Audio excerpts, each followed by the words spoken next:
Добро, денес во име на сите адвокати на Република Северна Македонија и од мое лично име, најпрво сакам да се заблагодарам што сме овде присутни, да се заблагодарам на поканата што ја добивме и имаме можност да присуствуваме денеска. Мислам дека со отварање на оваа судница е еден голем исчекор во работењето во целокупниот систем на Министерството за правда, посебно работењето на судовите, обвинителствата и нас како адвокати, кои што ни се дадени максимални услови со отварање на оваа судница во поглед на можностите за спремање на одбраната, како и давање на соодветна одбрана во текот на судењето. Сметам навистина дека овој голем исчекор, дека се надеваме дека и другите услови, односно по другите градови и другите судници, исто така во наредниот период ќе се унапреди работењето на условите во кои што делуваат не само судиите, туку и обвинителите и ние како адвокати. Благодарам. Само проба на позиција.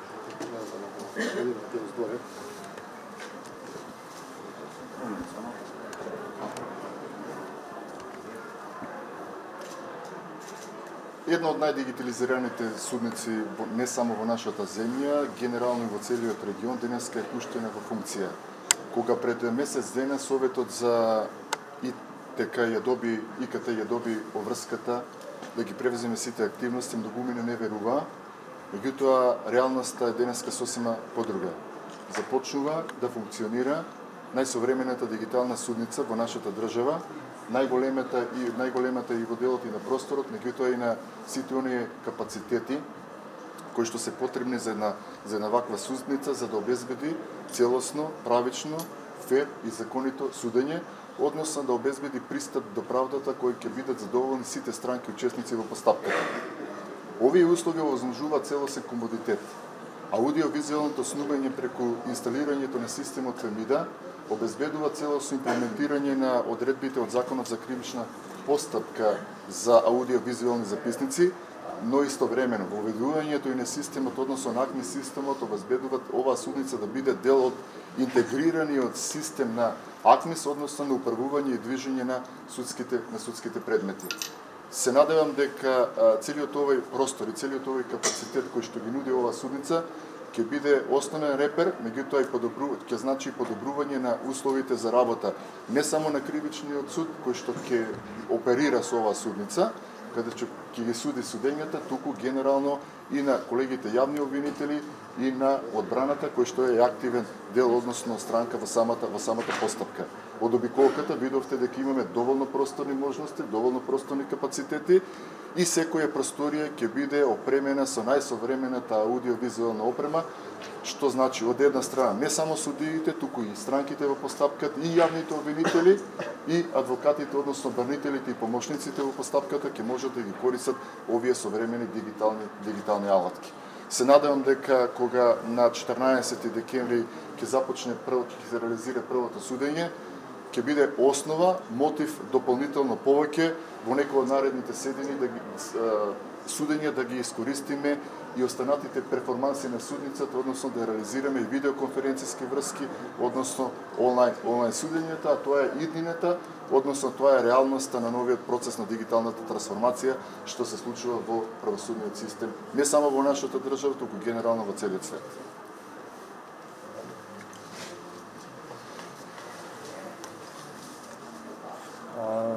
Добар ден на сите.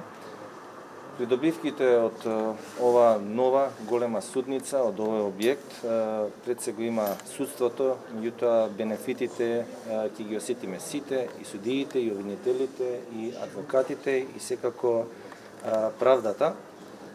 Капацитетите се зголемуваат, можностите за организирање на големи судења се зголемуваат, видовте дека оваа судница е опремена со најмодерна опрема, така да очекувам дека ќе бидеме подготвени за секаков вид на предизвици во иднина. Секако, сакам да кажам дека потенцијалот на оваа судница е навистина голем, доколку се има предвид и големата слика, односно проекција да во непосредна близина се изгради и ново притворско оделение, како составен дел, нели, заедно со оваа судница, така да откако и тоа ќе се оствари, сметам дека целосната слика ќе биде уште подобра. Кој е вашиот коментар за судско бизнис елитата, која што спомна Црвенковска кога се даде вчера ставка? Постои ли таа судско бизнис елита, дали знаете каде, кои се, како се, зашто се? Немам коментар. Не би можел да се произнесам по ова прашање. Сепак тоа е прашање кое што може треба да го патите во судскиот совет. Добро, вие дали знаете? Само на време кривичен суд. Не ми е познато, немам коментар. Кај вас се сомневате дека има дали се нешто? сомневате дека има Не се сомневам дека има такво нешто во кривичниот суд. Сепак ви реков, може би треба да се обратите во судскиот совет за појаснување. Како полагате правосуден испит? Како ви и вашите колеги гледате на ова што се случи? Дали прво полагате па завршивте или обратно? Не. Па добро, за полагање правосуден систем и понатаму за добивање разни лиценца за адвокација, зборам за адвокатите или за суди, не е битно, има строго пропишани законски норми, каде што секој мора да ги почитува тие законски норми, не само тој што бара, него и тој што ги дава тие лиценци. Ако мислам не постои шанса, не постои можност да некој индивидуално решава дали некој може да полага, односно да се стекне со право да полага правосуден или не. Значи, пропишано е строго со закон време, пропишано е начин како се полага. Но и постоела таква можност. Ја не знам за тоа, не Ако се видите. прекрши закон, Што што случи? би требало да следи ова нормална држава? Идеме едно по едно прашање, важи да се договори. Значи, идеме прво, кој ви интересира? Кој прашање? закон? Ако се прекрши закон, треба да одговара некој. Познавате ли вие некого што ето така завршил пред време правосуден испит, положил и документи има како што Не, била не. почтував погрешно? Не знам таков, јас верувајте, не знам, ја да знам, ќе го кажеме сигурно. Меѓутоа, после завршување на правниот факултет, мора да стажирате, например, кај адвокат 1 година, па да стекнете право да полагате правосудие. Значи, не е само испитот, не е само факултетот да го завршите и да полагате правосудие. Мора да имате и стаж, парето. Тоа може да беше.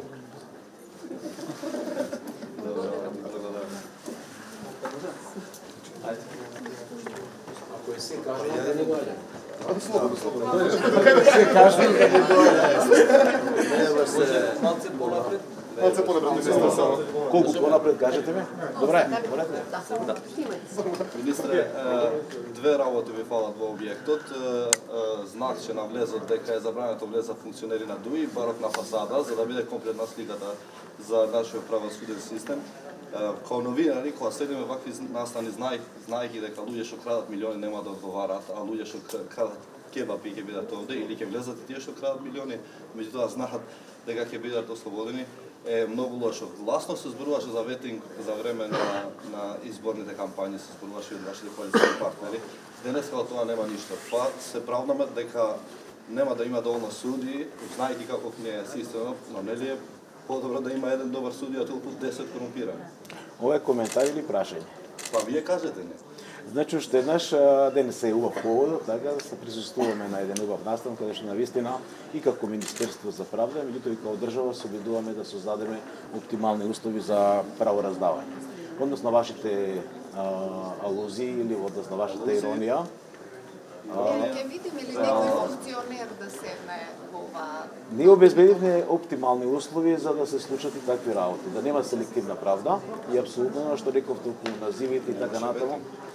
да, ветингот нели подолго време се заговара во нашата држава, можеби после одредени случувања последниот период, веројатно зрее идејата да се движиме во таа насока како општество.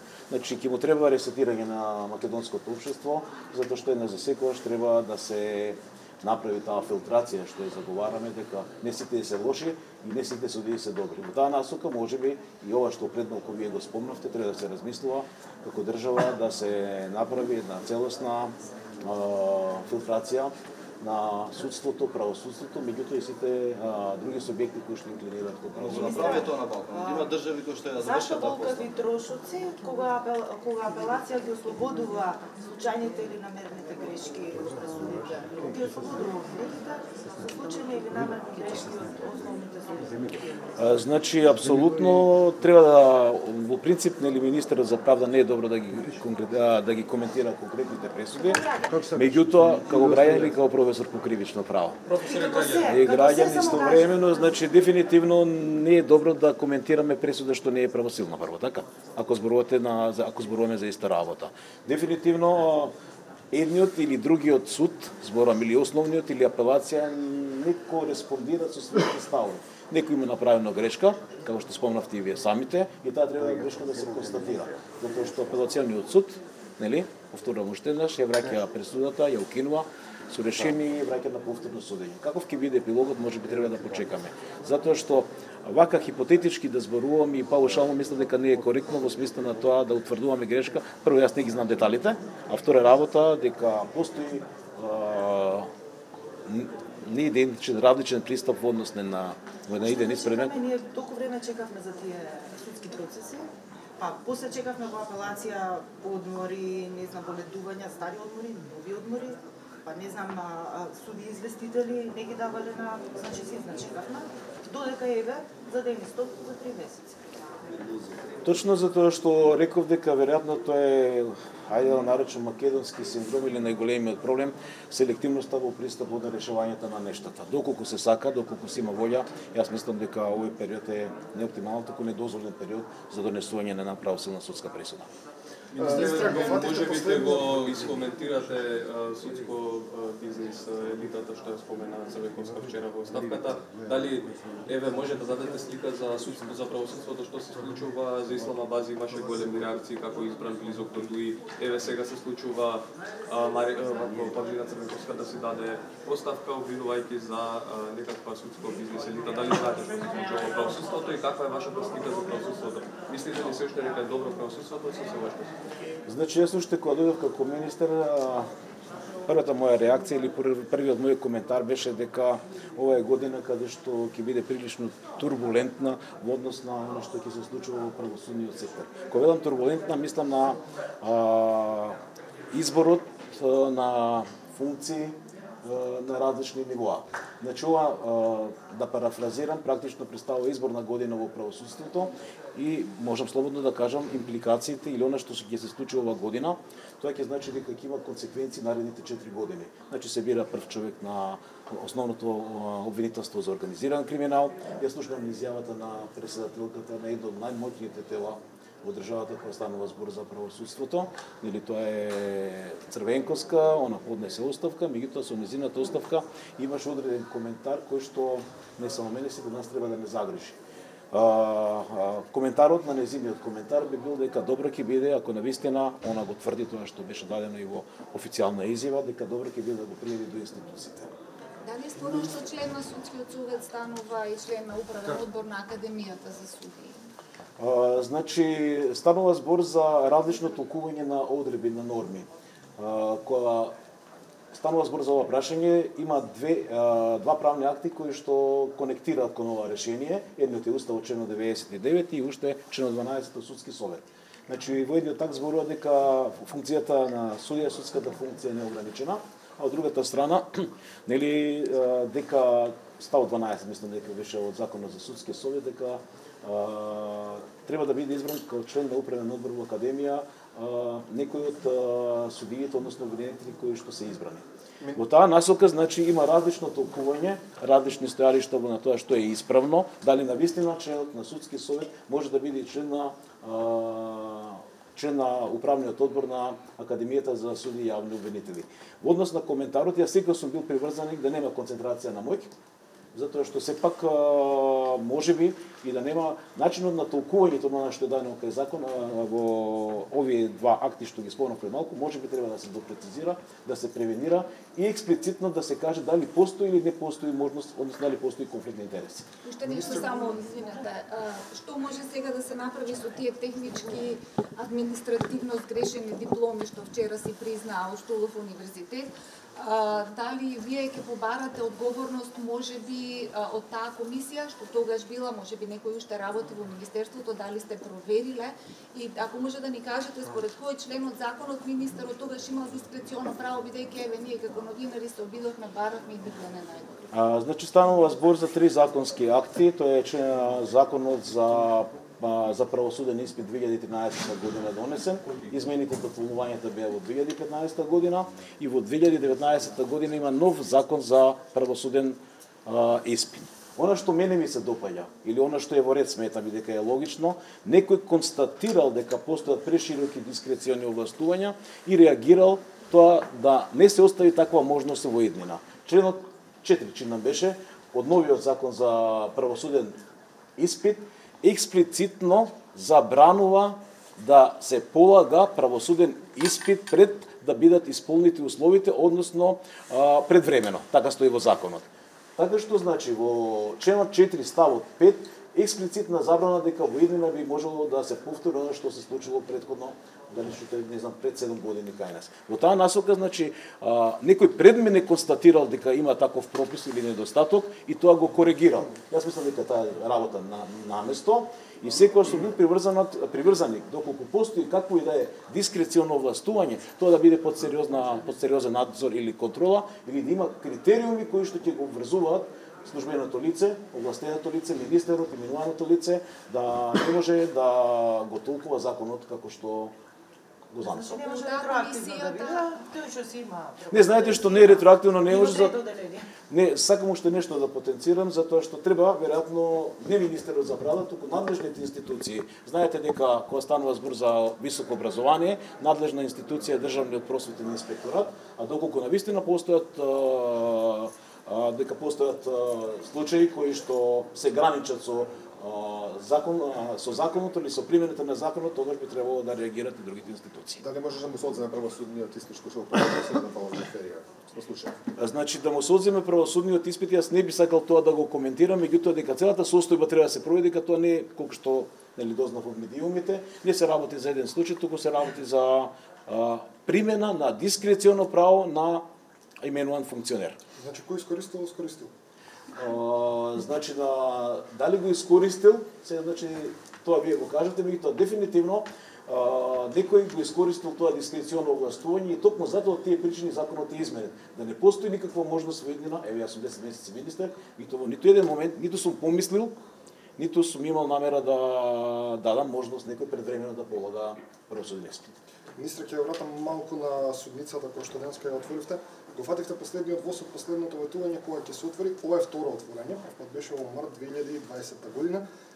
Зошто на Министерството за правда му беа потребни 2 години и 8 месеци за да ја опреми оваа судница? Ќе бидам објективен, ќе бидам искрен во однос на тоа, затоа што сосема сте во право. Јас исто така бев сведок дека оваа судница не беше отворена и не случајно денес ние ставивме го поканата дека значи пуштање во употреба. Видов дека не сечевме лента, туку направивме нешто што требаше да биде направено пред 2 години. Имаш одредени финансиски проблеми и знаете што самото менаџирање на еден ваков објект до неговата изградба воопшто не е едноставна работа. Од најситни детали, она што јас го нарекувам бижутерија од типот како треба да изгледа или кој треба да направи патот, како треба да биде конференцијската врска, приклучување со актни системот, тоа се работи кои што наистина изгледаат ситни, меѓутоа дефинитивно треба и време, и добро менаџирање за да се стигне. Јас се радувам што еве првиот пат не го исполни ветувањето, меѓутоа овој пат нели на една дебатна емисија спомна дека ќе биде до крајот на јануари, до крајот на ноември, до крајот на ноември и еве можам да се пофалам и да бидам задоволен на тоа што сум го исполнил ветување. Законот за здруженија стапи на сила пред 2 недели, меѓутоа до каде е формирањето на комисијата која што треба да отпочне постапката за преименување или затворање на Бугарската? Тоа не е обврска на Министерството за правда, тоа е обврска на владата. Така што значи се разговараше на влада, да, се разговараше за тоа и во најскоро време ќе биде формирана комисијата. Дали го добите барањата од владата за отворање на случаите Диво населје, Алмир и сличните, и ако сте го добиле, како ќе се произнесете? Јас имав пратеничко прашање, исто беше идентично беше прашањето на оваа тема, дали има преотварање на случаите овие што ги спомнавте вие. Зборувам како правник, дали тоа било дел од некаков меѓупартиски договор, тоа е еден аспект, меѓутоа од формално правен аспект, јас имам сериозна задршка во однос на отворањето на било кој случај, затоа што тоа би значило негација на правото, истовремено различување на така на лошата доверба на консулството. Во таа насока, значи, постојат други механизми, алатки кои што може да дозволат тие случаи доколку навистина има некаков дефект или аномалија при пресудувањето или во текот на постапката да бидат повторно отворени. И тоа не треба никаков меѓународен мониторинг за отворање на Министра, кажа клубовете да би законот за здружение кој е пратен во Венецијанска комисија, дали тоа ќе го одложи неговото имплементирање? Дали за 3 месеци ќе мора тие клубови да ги променат или ќе бидат затворени? Значи малку ќе ве коригирам, не законот за новиот закон за здружение и фондации, ова се измени и дополни на законот за здружение и фондации. Имаше различно толкување дали има потреба да се прати до Венецијанска комисија или не. Дефинитивно ставот беше дека измените и дополнувањата нема да се праќаат до Венецијанска комисија, меѓутоа новиот закон на кој што нели ќе работи работна група во Министерството за правда, можеби ќе биде добро пред да стапи на сила, пред да биде донесен, да добиеме мислење од ова советодавно тело. Веќе имаме закон, дали за 3 месеци клубовете, 3 месеци од неговото влегување во сила, дали клубовете ќе мора да ги променат имињата или ќе бидат затворени? Значи, дура лекс ед лекс викат. Каков и да е законот, колку и да е строг или лош, треба да се примени. Да се вратам на оние ваши почетни констатации или коментари. Најдобриот закон е не оној закон кој што во номотехничка смисла значи најдобар закон е закон што неселективно се применува. Значи, одредбите кои што се донесени без недозволена интерпретација или толкување треба да се применуваат, меѓутоа истовремено селективноста да биде категорија што треба да се заборави. Значи, ако не бидат применувани клубовите, ќе бидат затворени за 2 недели, за 2 месеци. Значи, како што е законот, така ќе се примени.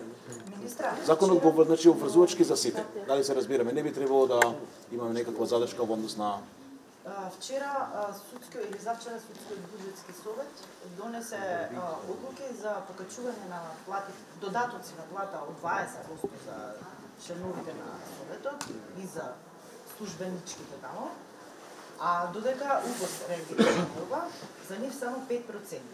Значи за судската служба. Значи јас немам коментар во однос.